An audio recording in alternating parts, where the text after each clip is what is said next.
Pinagtatanggal ang mga nakalaylay at buhol-buhol na kable sa San Jose del Monte, Bulacan. Yan ay para iwas disgrasya ngayong Semana Santa. Nasa frontline ng balitang yan si JC Cosico. Karaniwang puntahan ng mga namamanata tuwing Semana Santa ang Our Lady of Lourdes Grotto Shrine sa San Jose del Monte City, Bulacan. May ilang maaga nang nagbisita iglesia para iwas na sa traffic. Sina Minette, dumayo pa mula Masantol, Pampanga para sa taunang panata.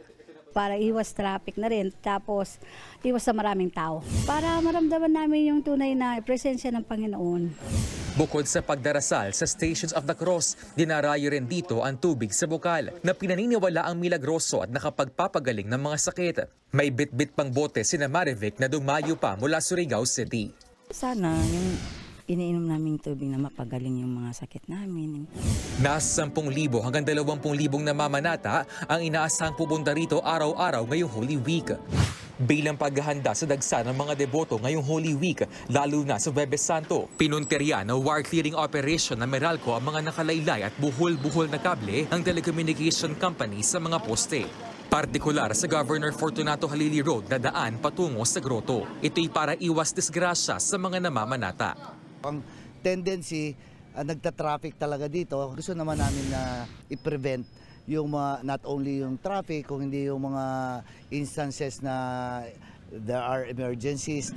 Paliwanag ng Meralco, pag sobrang dami kasi ng mga kable, pwedeng bumagsak ang mga poste. Gaya na lang ng nangyari sa Binondo, Maynila noong August 2023. Mabababa na sila at pwedeng masabitan ng mga truck. Talagang delikado po yon dahil pag nasabitan yung isang telco wire, halos 2-3 poste ang matutumba.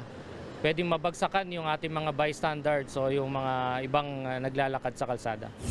Nagpaalala rin ang Meralco sa publiko na maging masinop sa inyong mga bahay, lalo na roon sa mga magbabakasyon na out of town o country. Dapat ayusin ang mga kable ng kuryente at ilagay ito sa mga lugar na hindi mababasa. Siguruhin ding walang maiiwan na kasaksak na appliances pag-aalis para iwas aberya. Wala ka kasing control wala ka dun sa bahay So pag nag-spark o meron kang internal electrical problem, tapos nakasaksak yung appliance, maaaring ma-damage. At medyo mabigat-bigat pa dyan, maaaring magkasunog.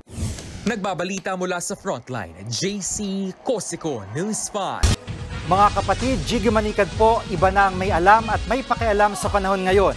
Para sa konkreto, kumpleto at komprehensibong balitaan sa Frontline, mag-follow at mag-subscribe sa social media pages ng News 5.